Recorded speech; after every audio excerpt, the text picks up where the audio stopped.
I was racing in 72, you know, I mean, I've just been involved in cars all my life. I can't avoid it, really. Rubbish, all the front axle was chromium plated and it had horrible headlights. We rebuilt it properly. You boy rated it up. Exactly. I just tell the truth, really. I just sit there and say what happened. You get a good cup of tea at the railway. Well, a good pint of beer. Today I'm with Ivan Dutton. In this week's episode, we find out how Ivan learnt to drive at the age of 14, how a chap who sold his laundry business and bought a load of Bugatti bits and then sold them on to Ivan, how a cup of tea got Ivan a saloon car racing sponsor, and how his Bugatti firm moved into a factory that had made false teeth. Oh, and we start up a couple of cars in his garage. This is Vintage Velocity, the podcast from the Vintage Sports Car Club. I'm Lara Plattman, and I do hope you enjoy listening to Ivan's stories as much as I did. So, welcome to our next instalment of the Vintage Velocity, the podcast from the Vintage Sports Car Club. And I'm here with Ivan Dutton today in his farm. And it's a wonderfully summer's day, and I'll take these off, I think. And so it could start raining because we've got a metal roof. And for those of you who aren't watching, you're just listening, we are above all of his cars and we are in the farm. We've got a metal roof, so it could start raining and we might hear it, we might not, who knows? And we're here. So we're surrounded by a hell of a lot of books, amazing amount of books, and a model of his, a train that his father made for him. And we've got here a lovely Laverde moped, I think that is. It's rather not a motorbike, it's a moped. Behind me I've got some motorsport archives, a lot of carburettors, and I think I saw a magneto, but I'm not sure. It's probably lots of carburettors, bits of engine blocks, and there's the whole engine gearbox from another moped That's up there. That's a Cucciola. A what? A Cucciola is made in Italy. It means little pup, and it fits on a bicycle. And it's the cleverest little engine you'll ever see. Oh, we'll talk about that, I think. Anyway, Ivan, thank you so much for having us. And I don't know where to begin. Let's begin by saying hello and let's talk about some history. Right. Where did it all begin? With your father, perhaps, or maybe your grandfather? It all started with my dad, really. And what happened was, my family lived in Notting Hill in Peabody Buildings. This is well before I was born. This is in the 20s. And my dad worked for a firm called Lime Brothers, who looked after all the racing cars of the day. You know, all the big names that you could ever think of in racing at Brooklands. They all used to go to Lime Brothers to have their cars repaired. And then my dad obviously was a mechanic and he used to work on them. And in the end, he got tied up with George Newman, who was quite a well-known character in them days, and he raced Sampsons, and he was the official works driver in England for Sampsons. So my dad used to go to Paris during the winter to build the racing car that they would use in the summer at Brooklands. So my dad could speak French very well, and he was a lot cleverer than me. And what sort of years were these? We're talking about 1926, round about those days. And, you know, I mean, you talk about anybody in them days, and my dad would have known them. So that's where it all started, really. And then, when they were living in Peabody Buildings, my sister and my brother are 20-odd years older than me. So, you know, I didn't get born till 1940. So, anyway, they're in the Peabody Buildings, and it reached a point where my brother and my sister couldn't have the same bedroom. So the man who was in charge said, "Oh, Mrs. Dutton, you're going to have a bigger flat for your children." So that was when my mum came up with the idea of buying a house, which is very unusual in them days. People who lived in Peabody Buildings, they didn't go and buy a house. So anyway, they had a car called a road, and they set off in this road and they finished up in Greenford, which in them days was out in the country. And they see a house, and you could put £5 down, and it was £400, and that was it. But anyway, my dad wasn't having it. He said, "No, we can't afford all that." So my mum had some jewellery that her dad had given her, and she pawned the jewellery and she got 40 quid for it. So with the 40 quid down, the mortgage was cheaper than Peabody Buildings. So my dad didn't have a chance. He had to buy the house. So then we had the house in Greenford, which was just across the road, literally, from the Greenford trotting track, where they used to have car meetings on the dirt, arranged by Spike Riando. So that was it. So my dad, during the war, went and worked at the AEC in Southall, and I can remember the war a little bit, and I can remember our Wolseley Hornet special on blocks, because there was no petrol, and that was it. So when I got to about 5, obviously the war ended, and my dad got a lock-up in Leinster Mews in Bayswater. That's a bit posher than It is. Greenford. Well, anyway, so he had the lock-up. Thora Hurd lived above the lock-up. And my dad started work on cars. Well, just after the war, everybody was restoring cars because there weren't any new ones. So, you know, any old Austin 7 that had been sitting in a barn or a Rolls Royce or whatever was got out of the barn, got going and started to be used. So, so anyway, they did all right at Leinster Mews, but my dad wasn't well by then. You know, I mean, he was not well. My brother wasn't like me at all. He wasn't really interested. In fact, he finished up being a fireman all his life, whereas I was mad about getting to work on the cars, you know. And my mum bought me an Austin 7 when I was 14.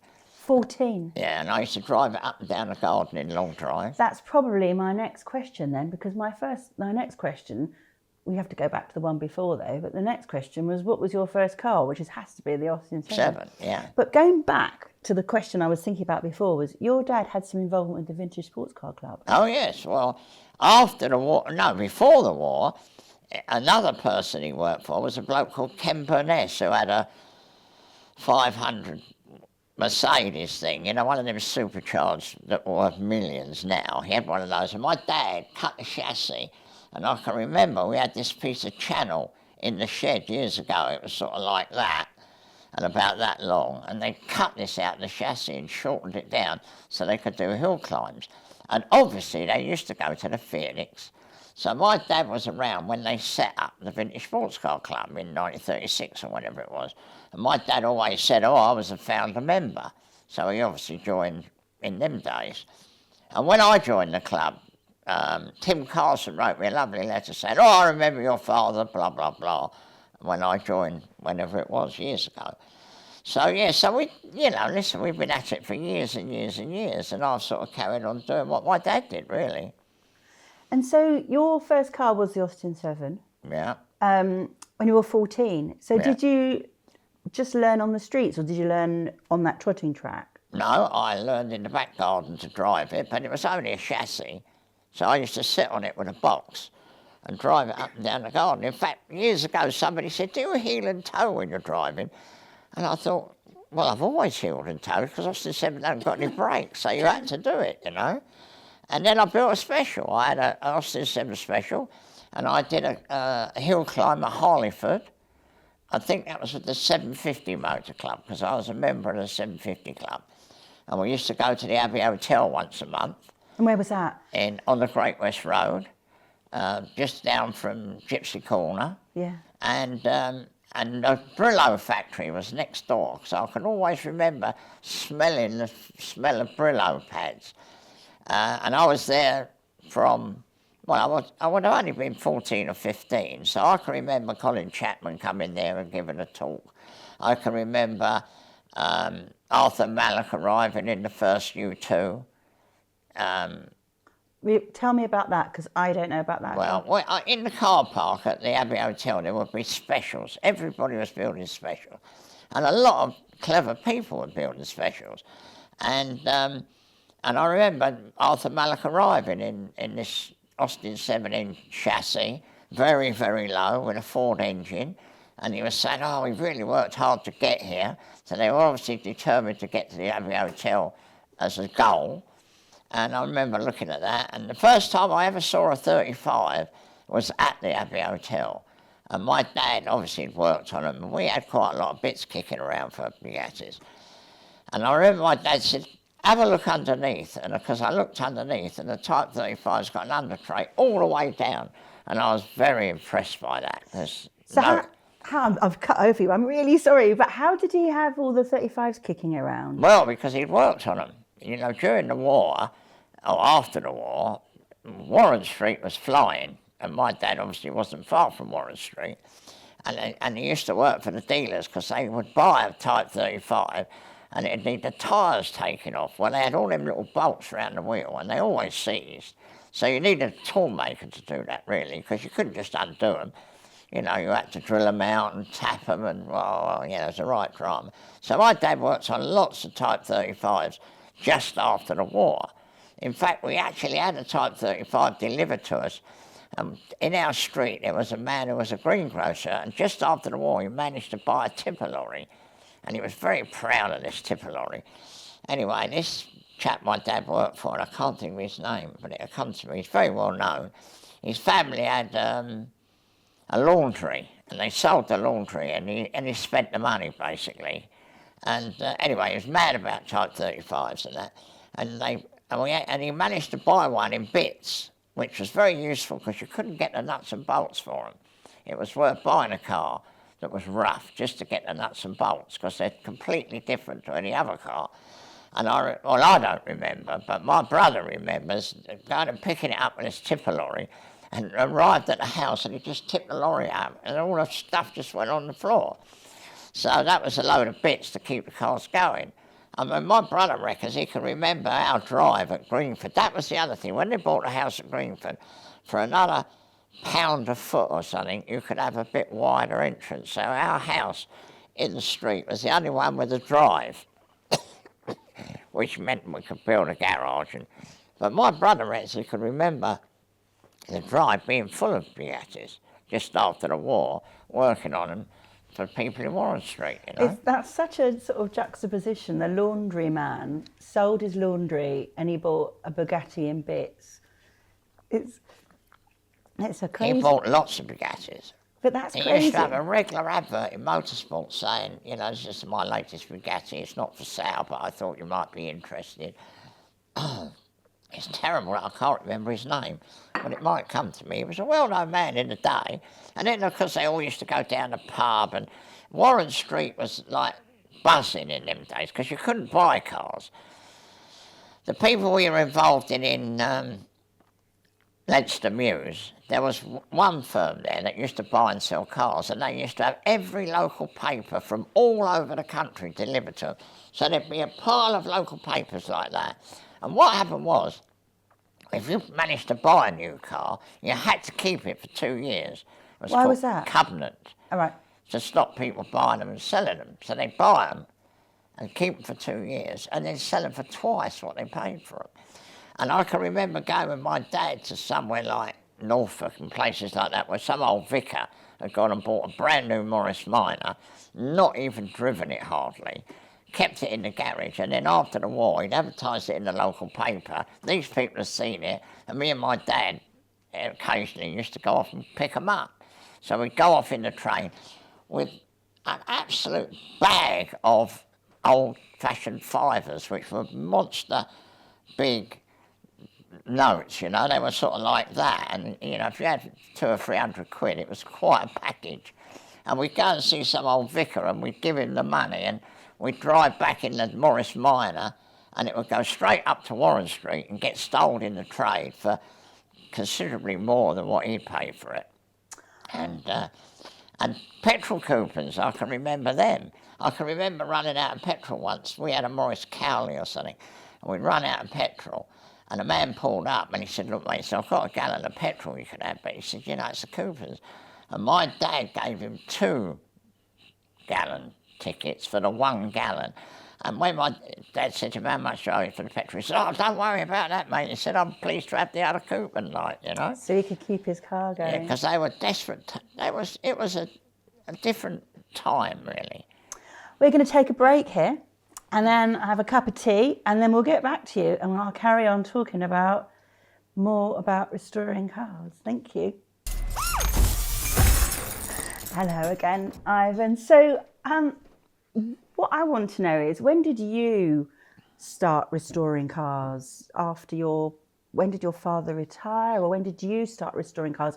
And what was your first car that you started restoring? Well, the first car I had was obviously when my mum bought the Austin 7, but prior to that, my dad obviously worked with Samsons and they'd raced them, and he'd been a riding mechanic. And after the war, you could buy a Samson for like 50 quid. Well, of course, when my dad was young, it would be like me going out and buying a brand new Lamborghini, you know. I mean, it was a lot of money. You could buy a house for what they were paying for them. So my dad bought one for 50 quid in 1952, so I was 12. And it was a good old car, but it needed a lot doing. And I helped my dad get it back on the road and restore it. And the body had the tail cut off, and he managed to get another body from another Samson man, and we put the proper body back. And we built a very nice car, which still exists. It belongs to a man in France.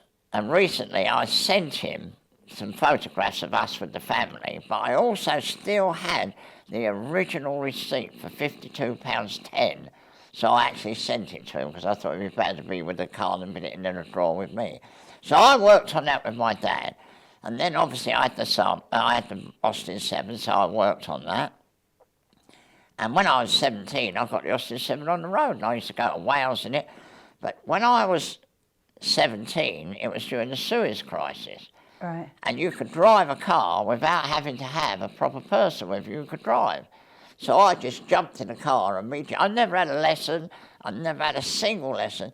I jumped in the Austin 7 and I drove it for about 3 months because you didn't have to have anybody with you. So we used to go to Wales, and I went all sorts of places. Got some good pictures of it in the mountains, the old Austin 7. And I did Harleyford Hill climbing it.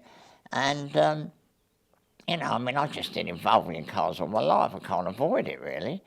And that was it. So then, obviously, as I got older, I did all sorts of things. I worked at the Checkered Flag, which was very good, because I was a chancer, really. I'd served an apprenticeship as a pattern maker, but I knew about cars. So I got this job with the Checkered Flag. And what was that? What was the Checkered Flag? Well, the Checkered Flag was a firm that sold racing cars, sports cars, just after the war again, really. This would be 1960, 59, something like that. And it was the London Sports Car Centre, which was run by Alan Foster, and it was an offshoot of the Checkered Flag, so we all had the same sort of cars. I mean, we would have a 250F Mazda in the showroom that was 500 quid. And obviously 500 quid was a lot of money then. So I worked there, and then I was very, very lucky. A man joined the firm called John Manktelow, and John Manktelow was a real mechanic. He'd served a proper apprenticeship, and he'd worked with Willie Griffiths on racing cars and modifying cars, and he was an ace bloke, old John Manktelow. And there was no problem between us, you know, there was no competition. He would show me how to do the job. So I learned a lot from John Manktelow. So I was there for about, I don't know, a year or so. And then I met my wife and I got married, and I left in 1973 and started on my own, and I've worked on my own ever since. But 63. So then I just bought and sold cars, and, you know, bought a car, made it more valuable because I cured all the problems with it usually. And that went on until 1972. I forgot, I raced a Jaguar. I bought an old when I worked at the London Sports Car Centre, there was a Mark I Jaguar came in with a bit of an accident, and it had been repossessed by the hire purchase company. And I bought it off them for, I don't know, 250 quid. In fact, my girlfriend, who was a nurse, lent me some of the money, and my mum lent me some of the money. I paid them all back as it happens, but anyway, so I bought this car and I repaired it in the firm. Mr. Foster was a fabulous governor. You know, so after work we would weld it up and repair it, and I took the engine out and rebuilt the engine. And I did a race at Silverstone in 1963, but that was the last race I did. That was it. I got married, I didn't have any money, and I had to work. So you hadn't raced since, or you've raced since then? Since then. Of course, yeah. So that was it. That was the first race I ever did, and I never did another one until 1972. And so the oldest car I'm thinking that you restored was the Samson to start with. To start with, yeah. Yeah. The Austin and the Jaguar. Yeah. And then, so where did you base yourself? So where did you set up Well, your I company? was lucky enough. I had the house in Greenford, what my mum had luckily bought instead of living in Peabody Buildings. So we had a garage, and I had a 18x9 garage, which I used to work in and repair cars and do all sorts of things, you know. So that was that. In 1972, my brother-in-law had had a car hire business since after the war, and he wanted to retire and blah, blah, blah. My nephew was driving one of the cars, so he used to come and see me all the time. Me and my nephew get on ever so well. He's 10 years younger than me. So anyway, I finished up buying the car hire business. And we found a little office in Greenford, and we set Greenford Car Hire Service up. And we bought a limousine. So we got this limousine, and I saw this car, and it had the registration number TEA8.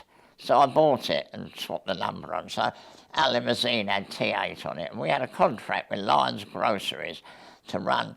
We used to go up to Mincing Lane every day and pick up the tea samples, which would be bought by Lyons to make the tea.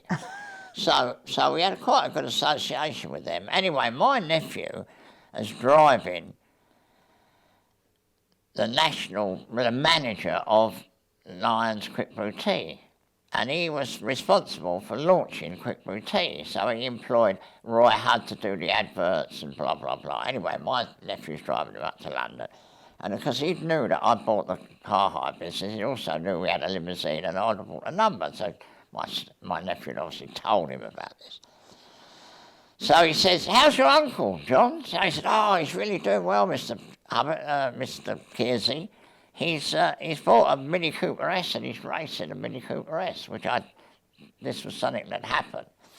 So that was the first races I ever really did after the Jaguar, which was years later.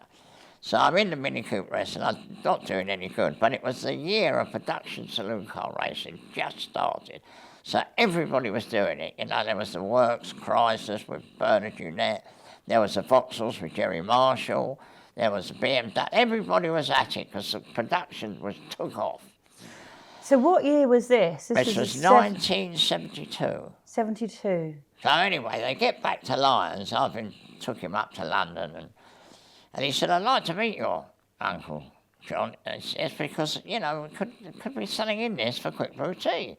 So anyway, so they finished up in the railway having a drink, because this man, although he was in charge, he started out as a rep and worked his way to the top. And you get a good cup of tea at the railway. Well, a good pint of beer. So anyway, we finished up in the railway. He finished up in the railway.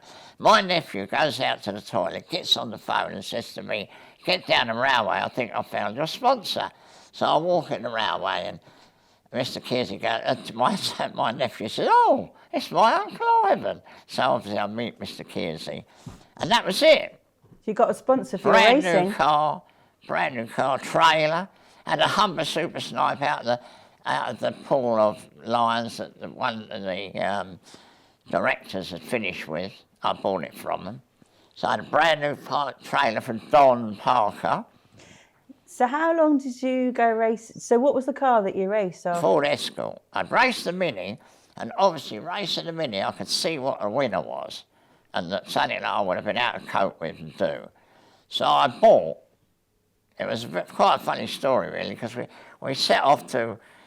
It was a holiday weekend. I can't remember when it would have been, this one or the last one. I can't remember, but anyway, they'd already started the season. They'd done about 4 races. And I went to Edgware, Perry's of Edgware, and on the way there, I bought a packet of Quick Brew Tea, and I walked into Perry's and said, "Right, mate, I want a new Escort Sport that's near that colour." And he said, "Oh, you want sunset red?" So I bought a brand new Ford Escort, and I said to him, "When can I have it?" He said, "Well, it'll be about a week." I said, "No, I want it on Tuesday," because it was holiday weekend. He said, "Well, it's at Aylesbury. It'll have to be pre-delivery checked. It'll have to have its wax taken off it. It'll have to be taxed." I said, "I don't want any of that." I said, "I don't want it You just want it for the race. I want the car. So on Tuesday, I went to Aylesbury with the tray plates, picked up this Escort Sport, and drove it absolutely flat out back to Greenford, you know, because I thought if it's going to go wrong, let's you know, because it wasn't going to do any miles, because it wasn't registered. So that was it. I took the engine to Jansbury because they were winning, and I thought, well, when I beat them, they can't moan because, you know. I mean, it never, ever occurred to me that I wouldn't just win. The first race I arrived at, I didn't have proper wet tyres. I mean, if you said to me, go out on slicks now, I'd laugh at you.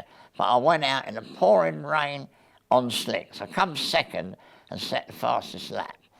Jan Sodor came over to me and he said, oh, he said, you're doing very well. He said, you know, a little bit more time and you'll be winning. I said, I've got to win the next race. Did you win the next race? And I won 18 races straight off. And I won the Peter Collins Award for the most outstanding newcomer to motor racing. So how long did you do saloon car racing Until for? 1976. I did it for 5 or 6 years. And I didn't do anything else. I mean, Ford's gave me a Capri in the end, and I raced with Wilkinshaw and all those people. But to be honest, I just got fed up with it. I thought, you know, I've done that, and I had to earn some money, you know. Oh, yeah. I mean, obviously, I was managing to get a living, but I thought, well, I've got to do something serious, you know. And you had children by that time? Oh, absolutely. And my son, Timothy, was just a little boy, you know, but obviously, as he was growing up, he helped me immensely. I mean, he was right from a kid, he helped me. When did he start fettling? I think when he was about that big. You know, I mean, he was right there. I remember I bought a Morgan three-wheeler in bits, and I chucked it in the yard, and he was only literally a little baby, really. And I came back, and he found the pedals, the clutch and the brake pedal, and in the Morgan body shell, which was made of wood, there were 2 slots where they went through, and the pedals was over there, the body was over there. And he'd somehow or other, he'd picked the pedals up, and he'd worked out where they went and put them in the slots. I couldn't believe it. When I looked at it, who put them in there? Do you think that's from... I mean, it's genetic. Lots of things happen, and it's just osmosis. It always happens. Yeah. But I want to go into the engineering side now, and that really links in beautifully well for it, because you were fettling with your dad, and then Tim fettling with you. And how did you just understand? Was it the apprenticeship that you did that you understood how to restore the cars? And he's really got into the engineering side of it. Yes, well, I didn't learn. With my apprenticeship, I learned how to make wooden patterns for making castings. So it was nothing to do with cars. But I think it's a case of serving an apprenticeship. I think everybody. I mean, years ago, we had a bloke come, and he was a chef. Completely. And his wife had buggered off, and his family said to me, can you find him a job? I said, yeah, send him down, we can get him to do something. And he obviously served an apprenticeship as a chef, and he was a really good chef. But I tell you what, because he had a training, he took to the cars just as good. And by the time he left here, he was quite good. So I think you have to be trained in something, and I think this is where we're going wrong today. And you can adapt it. Yes. You can adapt it. I mean, when I got involved in Bugattis, and they didn't have cylinder blocks, and the ones that Mr. Conway had made weren't very good, I decided to do it properly. And I had a bloke working for me, and I said, get on to the Institute of British Foundrymen. Now, when I was an apprentice, I was associate member of the Institute of British Foundrymen. So they rung up British Foundrymen, and they said, who's a good person to make some new cylinder blocks? And they said, oh, well, there's a firm called Granger and Worrell in the Midlands, and they make prototype stuff for Fords and Jaguar and blah, blah, blah. They probably needed people. So we went to them, you know, and I mean, they're a massive firm now. I mean, they're really big time. At that time, they were just a little pattern shop. But their estimate was about 4 or 5 times more than anybody else. But you realised, knew it was they were going to do it right. Because I'd already served an apprenticeship, I knew how, you know, when I used to look at the blocks that Mr. Conway had made, I could see that the cores had moved and various things, and it had to be done really properly. And we're still having the blocks made by them still. I mean, they wouldn't normally do it for anybody, I don't think, just like that, just a few. because they make cylinder blocks for Daewoo and people like that. Ah. So anyway, we had a good association. We've made hundreds of them. They're all over the world, our cylinder blocks, and they've been really good. But if I hadn't served an apprenticeship of a pattern maker, I wouldn't have known that. So that was a good basis, really, to be honest. And so when did you move to where you are now, to this farm? Had you had a few different stops beforehand? Yeah. Well, that's a good long story, that is. But what happened was, we were working on the lawn. I mean, by now I'd bought a house next door and I'd had a bigger garage built at the bottom of the garden. Because when I went racing, I had to have somewhere to do the Capri. But by now I'd packed up racing. So on our lawn, there was a Lusso Ferrari, a Maserati, Type 51 Bugatti, a 57S, an HE, covered, you know, in a little street in Greenford. And it was quite obvious that I wasn't going to get away with that forever. I had to do something. So I finished up, decided to get a factory. And I drove down to the factory estate. And I got onto the estate agent. And we walked in this factory, and it was massive compared to my little garage. But it had nothing in it. It was just walls. You know, I mean, I couldn't have afforded to buy the lights in the place. And as we were driving out, there was this factory that had lease for sale. And we went there, and these people made false teeth. But there was a floor. They'd put a floor in the building. God knows what it had cost. And there was loads of little rooms, but we could knock all the rooms out. Anyway, I bought the lease, and we finished up on the factory estate proper. And we did, you know, we were doing Bugattis. The business just got better and better, really. And then I was racing David Hyman's car occasionally, so I was doing very well. So that was it, really. So we finished up on the factory estate, and that's when I started employing people. 'Cause by now I was working for people with plenty of money, and when you give them a bill, they paid me. So you're saying you were doing your Bugattis, so that was the main business? Oh, absolutely, yeah. By sheer luck. I walked into court. Jeremy Lloyd, who wrote Are You Being Served, and Captain Beaky and all sorts. I was very friendly with him because I'd met him at the London Sports Car Centre. And I used to go to his house at Hatch End, and I went to a party once, and I can't think of the man's name. Most famous man in the world. Anyway, I knew Jeremy very well. So he rang me up once, and he said, why don't we come up the King's Road, Ivan, and we go out to lunch? And I said, oh, shut up. I said, I've got to work, you know, I can't do that. No, come on, you've got to come. So off I go up to London, and we went to Coys of Kensington, and we walked into Coys of Kensington, and because I had been a saloon car champion, so the bloke knew me. And he said, oh, hello, Ivan, how are you, you know, blah, blah, blah. Do you know anything about Bugattis? So I said, yeah, no problem. My dad, we got a few bits and that, you know, and he said to me, well, he said, we sold this car to somebody. We don't know how to start it. Do you mean you can come and get it going? So he said, when could you do it? I said, tomorrow. So the next day I arrived, and I got this Bugatti going, and we started up. I mortared the magneto and buggered about with it. Put it in gear, and the back axle was broken. So that's when they said to me, I think we should introduce you to David Hyman, the man who bought it. And that really was the start of the Bugatti business, and that was about 1980-ish, early 80s. And it's continued since? And it's continued since, yeah. That's incredible. We're going to stop there, a little gap, a cup of tea again, maybe. Actually, before we stop there, tell me about this moped that we're sitting next to. It's completely different from anything, but tell me about the Cucciola. Well, and which you put onto a bicycle, and you can ride it. And then this moped, you've got a few of these scattered around, I noticed. Yeah, that's right. Very different to the Bugattis and the saloon cars. Tell me about this. Well, I joined the Vintage Motorcycle Club, and I met this lovely lady called Yvonne, who was very posh. She had a lovely voice. And they were members of the Vintage Motorcycle Club, but there's a section for mopeds called the National Autocycle Club as well, and there's a section on the... Anyway, somehow or other I got involved in this section. I didn't have any mopeds. And I was talking to Yvonne, and I said, I can remember as a kid standing at the bus stop in Greenford, and there was a hill up to the traffic lights. I said, I can remember the people coming up on the, mopeds and that, trying to judge the lights so they didn't have to stop. I said, but every now and again, I said, one would go by, whom! I said, I never saw it standing. Oh, she said, that's a cucciola.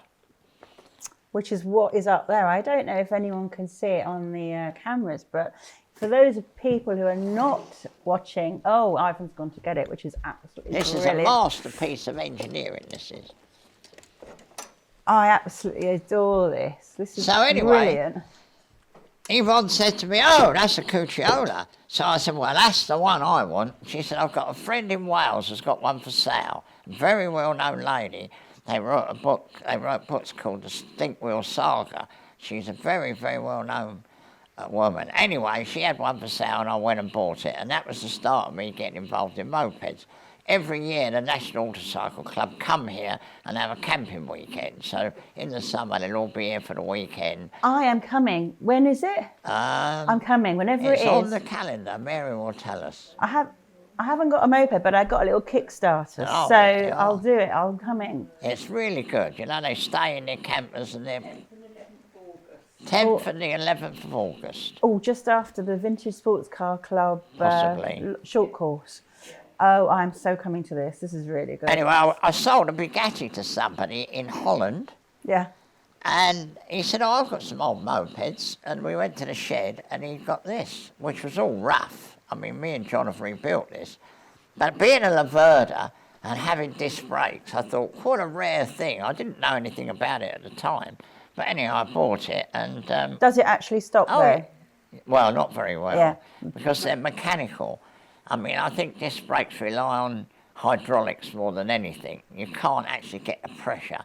But I mean, it stops good enough for a moped. Oh, amazing. Right, we're going to stop here, have a little gap, and then we'll start again. Thank you. We're back with Ivan again, and the British summertime or springtime has begun, because I can hear a drip on my right ear, which is coming down from the roof from your shed.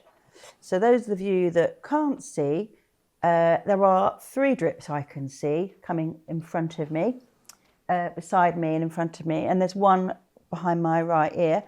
But those of you can see, watch out for the drip, so that will excite you whilst we're talking a little bit longer.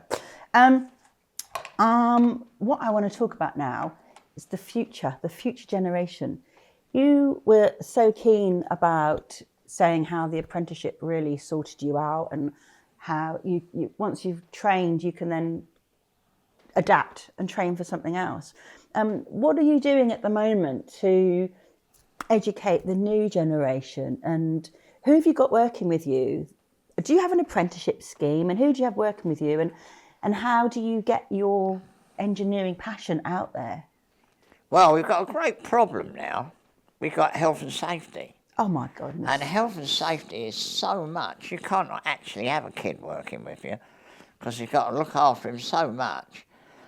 I've had several people come and work with us, but I'm just sticking my neck out. You know, I've got a young man comes in 2 days a week now. But I mean, if you really sat down and went through all what we should do and what we shouldn't do, we shouldn't do it. Maybe we're not meant to talk about that because it's going into the public domain. I couldn't care less, really.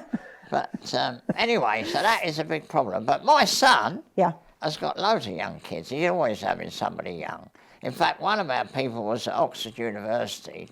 I don't know what he was doing, but he said, I don't want to do this. I want to go and work for Tim Dutton. So he's down there now. He's a super young bloke.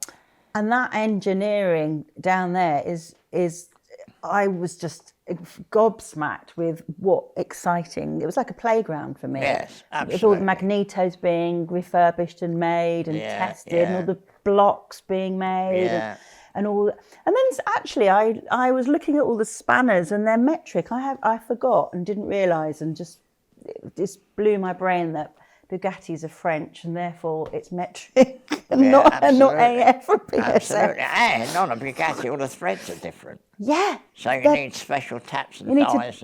You need to tap die differently. Yeah, well we get our stuff from a firm called Tracy Tools. Tracy Tools. Yeah, everybody in the Vintage Club will know about Tracy Tools. They're fabulous. You ring them up, I want a most obscure tap you can think of, and it comes in the post the next day. I've got a lovely tap die set from Tracy Tools. Well, there you go. Yeah, oh, yeah. Another good firm. I could talk to you about tap die Again, ranges. learned at the model engineering exhibition.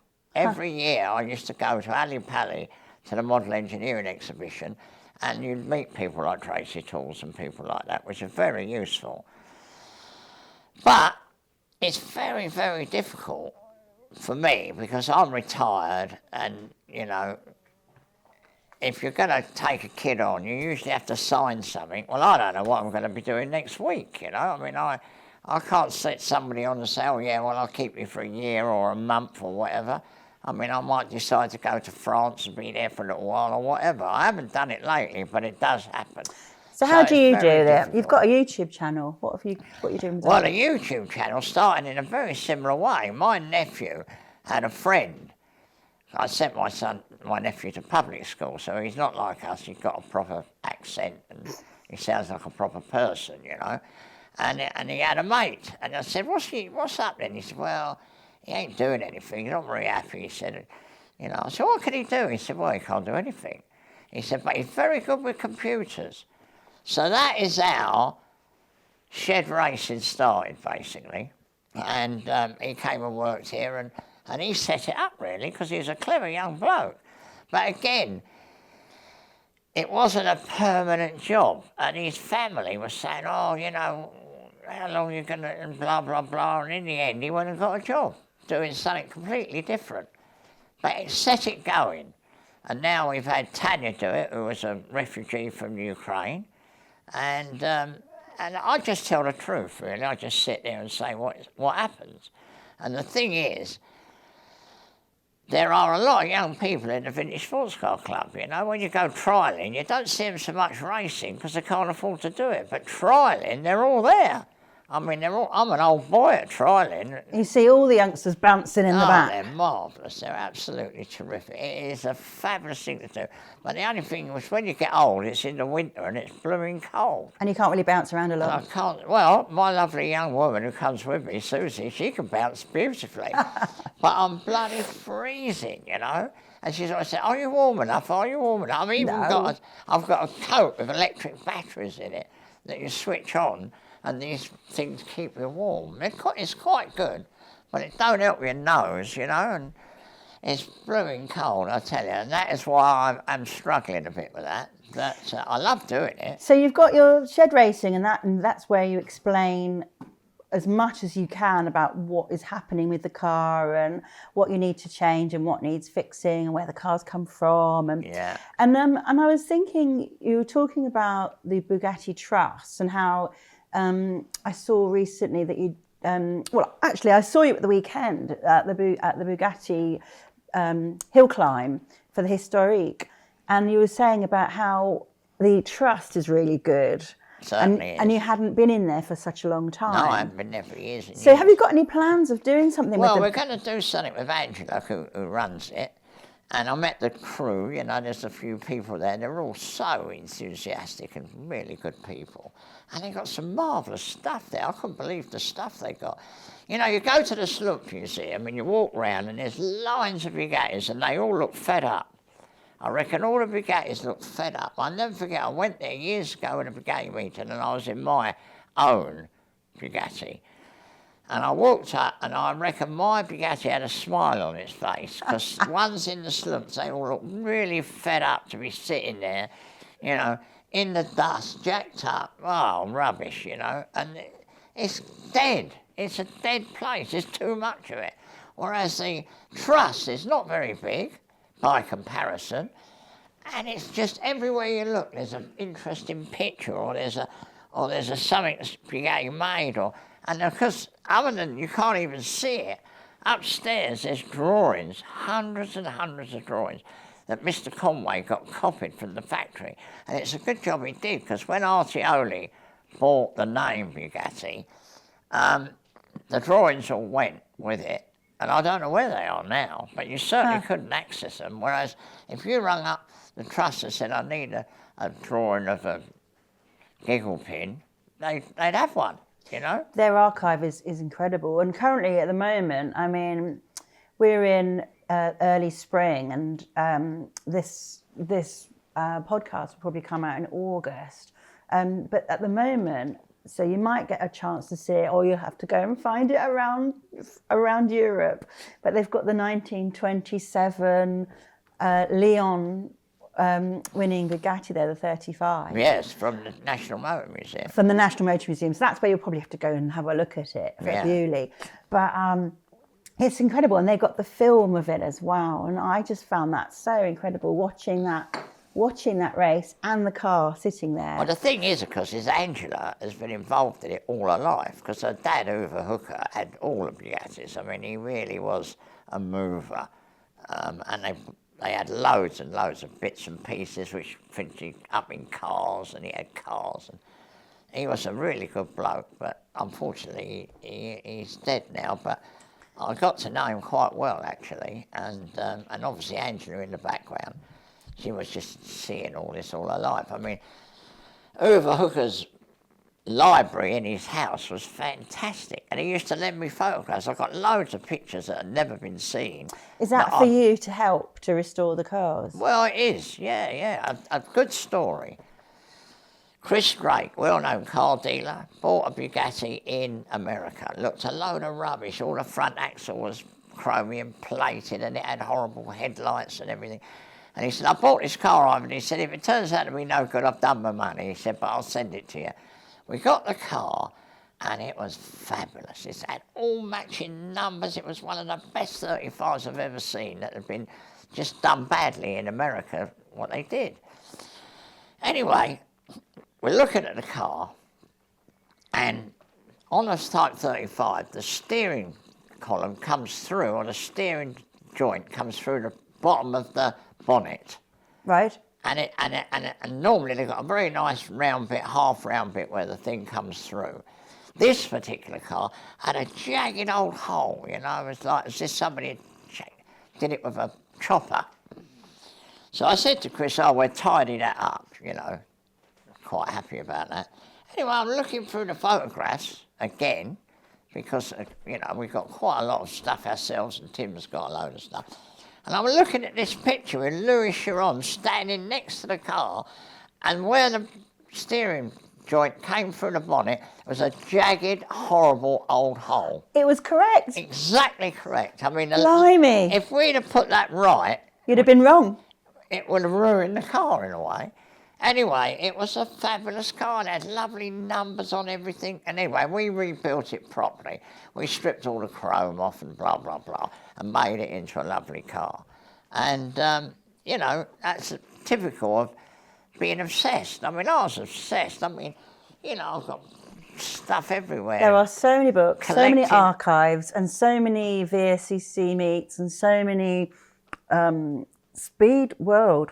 Haven't Well, that was only went from that. That is it. 1968. Yeah, it went for a year or something. I'm currently, folded. for those of you not looking at the video and for listening, I'm just currently gazing my eyes around the shed, because also we've got a lot of water dripping in now, and I'm just checking that everything I've got is all just staying. The clue's in the name. It's a shed. It's a shed. It's a shed. But I'm wanting to talk about aesthetics and engineering. You were talking about how beautiful it was, and that this ugly, jagged part was poking through the bonnet.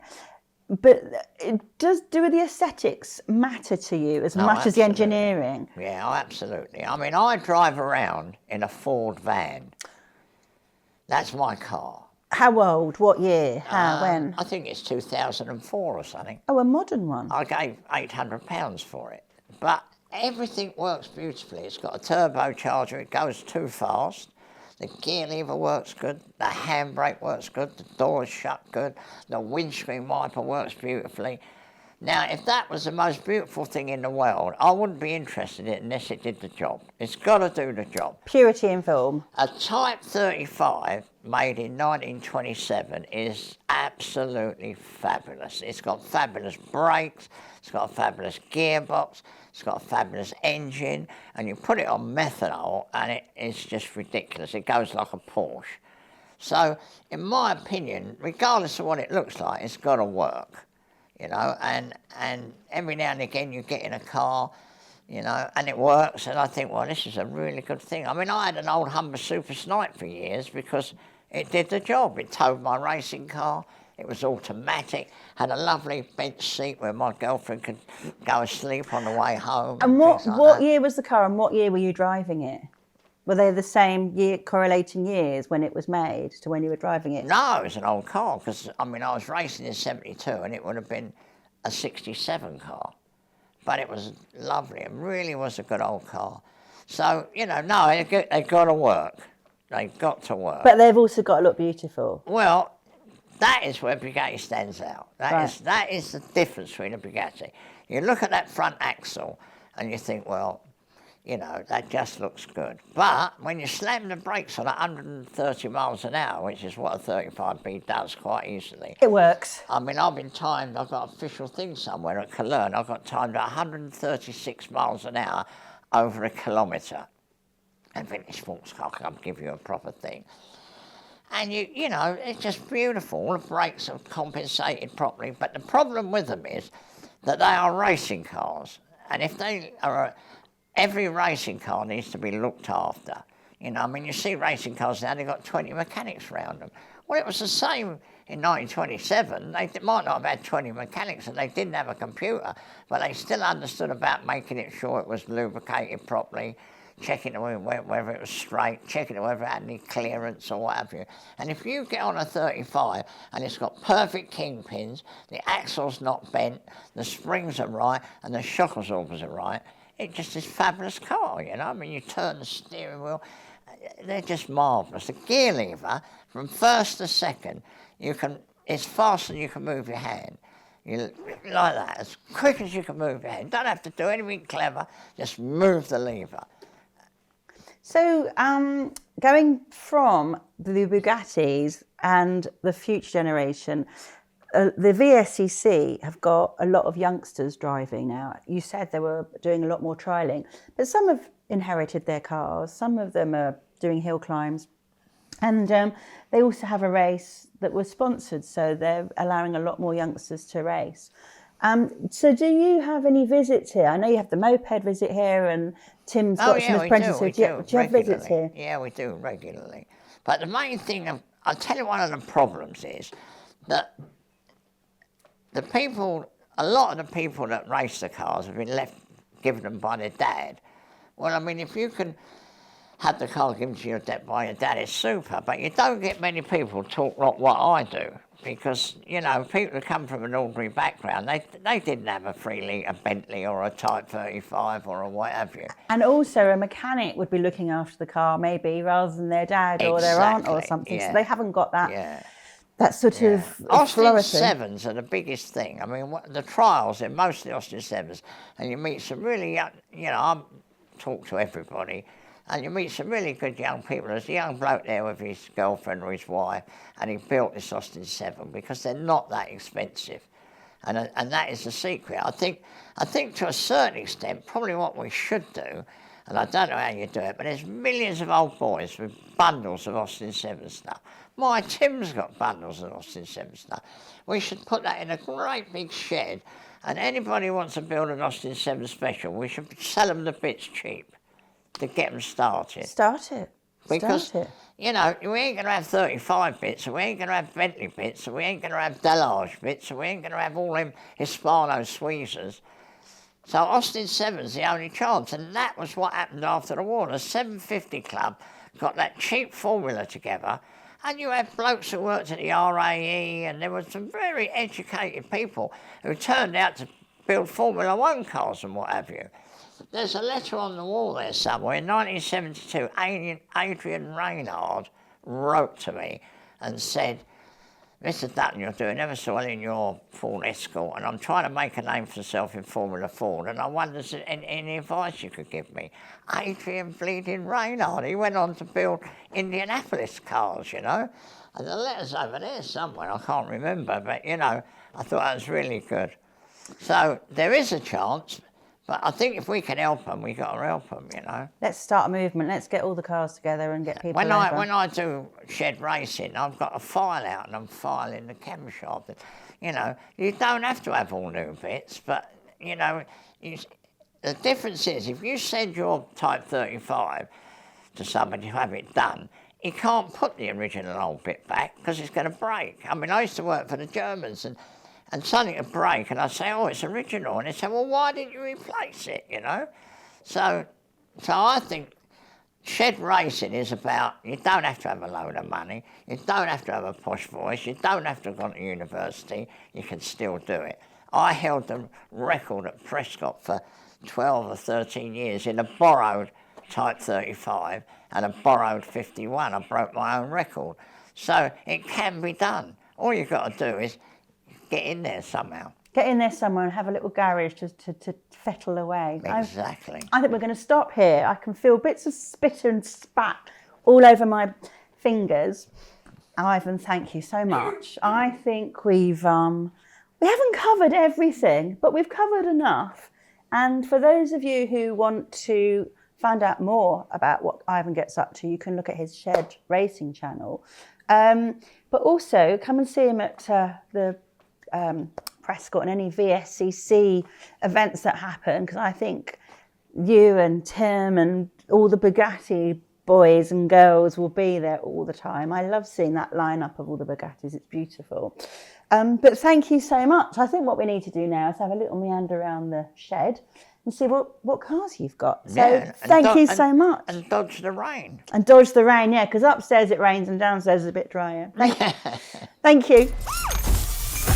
Ivan, so we've just come downstairs to the garage where you're working on everything. With no drips of water. And there's there's a layer before the drips. And for those of you who are not looking on YouTube, we have got flying ducks above the window.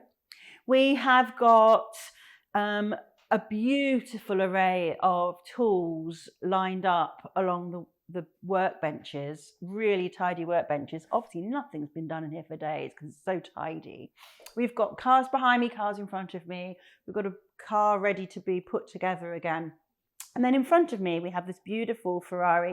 Is it a 1964 Ferrari? 62, I think, or 63. It 62. might be 62, 63. Ivan, can you tell me a little bit about how you got this Ferrari? You were saying earlier that you got it in pieces. You bought it in pieces. Yes. Well, what happened was I met this man at the Model Engineering Exhibition over the years, and he always used to mention his Ferrari, which he took to pieces 20 years previously.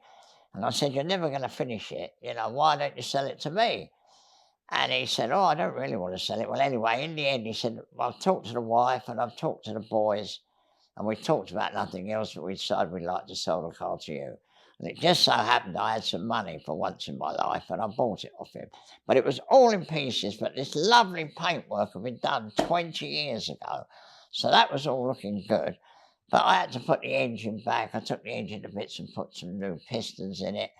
And it's a very low mileage car, you know, so it's got all its original trim. It's even got its original pedal rubbers. That's how original it is.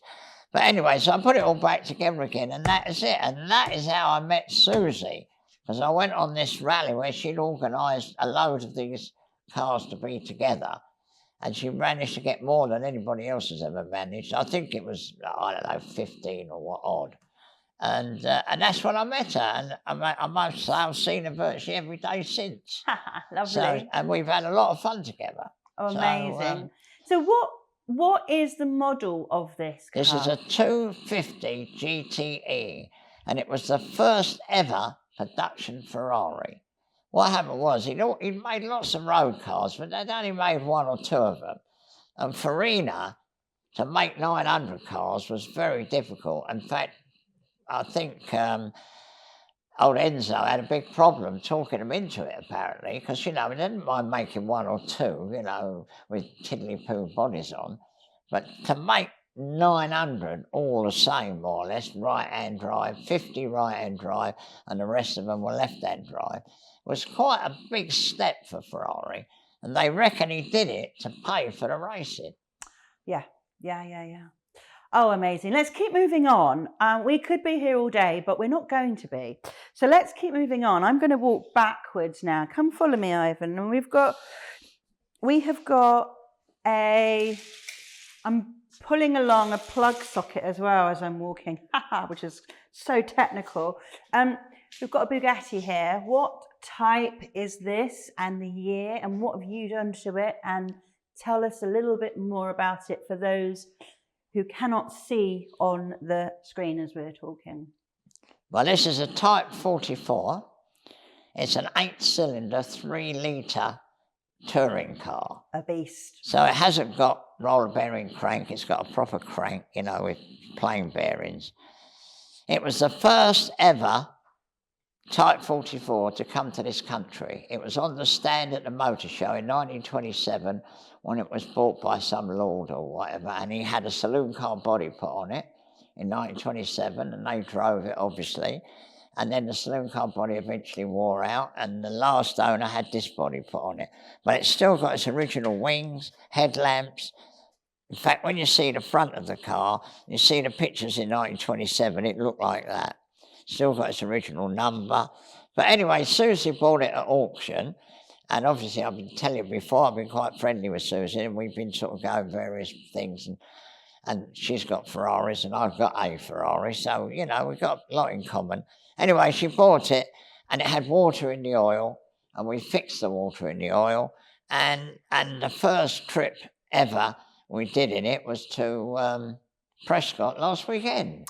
Ah, that's where I did see it last weekend. That's when I met you, obviously. Yeah, that's where we met. And it's you know, it's turning out to be a lovely old car. You know, very genuine old thing.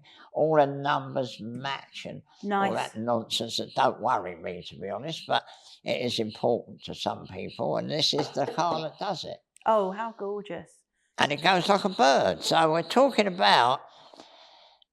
A mate of mine lives in the south of France in Égalier, which is, you know, a lovely place. And we're talking about going down to France now. That'll be absolutely beautiful. Can you imagine the bright blue sky? Well, we did it last year, funnily enough, because we had a car, a Bugatti, same thing, a red one, but a 44. And I did a little bit of work on it for my mate. And we took it down there. And I said to him, well, look, I've never driven this car. You know, I mean, I've done a little bit of work on it for you, but in England, it's rained continuously. So me and Susie got in it, and we had it for the week, and we drove it around and went to see various people, and it was really good fun. And she obviously enjoyed it, so I suggested that we ought to go and do the same thing in her car. Ha.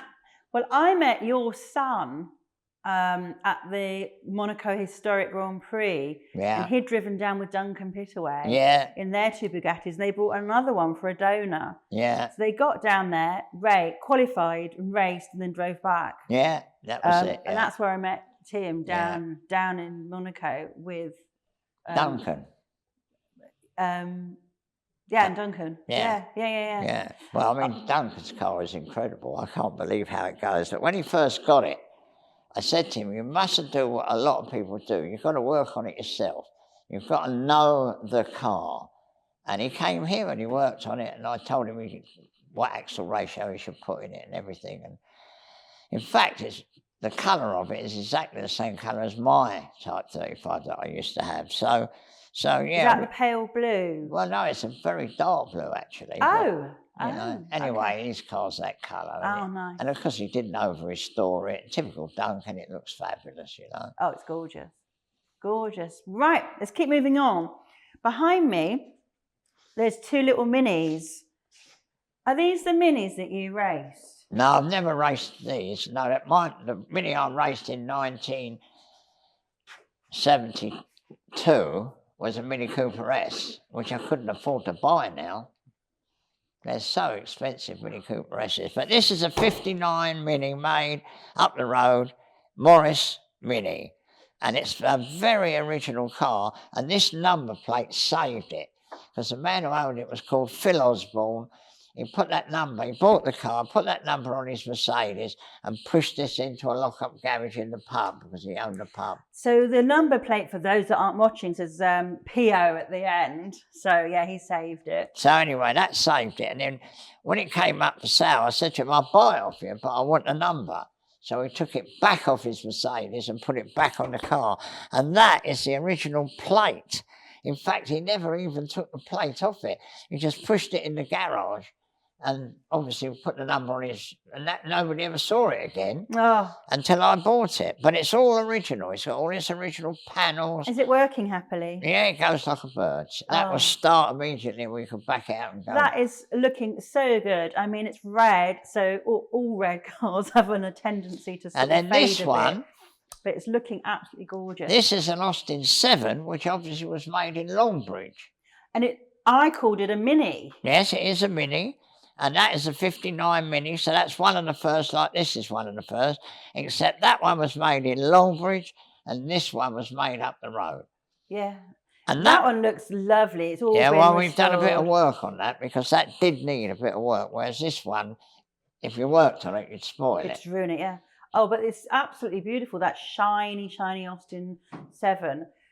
And so Ivan, go and tell us more about it over there. Well, what it was, having two 59 Minis, this one needed a bit of work, and Is this open? Yes. Come and see it. Come and sit in it. We want to see what you look like in it. I can remember when these cars was new, of course. In fact, I had an A35, and I was a bit fed up about that because I'd have bought a new Mini, but they came out when I'd already got the A35. Can we turn it on?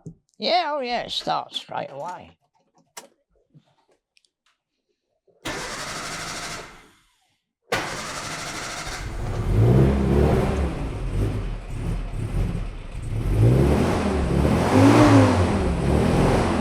Well, we don't want to gas ourselves. Sounds so smooth and round. It is. It's done 92,000 miles, and the windscreen has got scratches on it because the lady who owned it obviously had a diamond ring, and they did tend to mist up.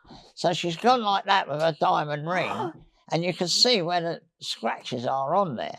So she obviously was a proper person having a proper diamond ring. Diamond ring. And the other car needed a bit of work. So I thought, well, the first thing people ever did with Minis was modify them. Yeah. So over the years, I've collected all the original bits. So I've got an original Les Leston steering wheel. I've got a Restall seat. I've got a Paddy Hopkirk extensions to the switches.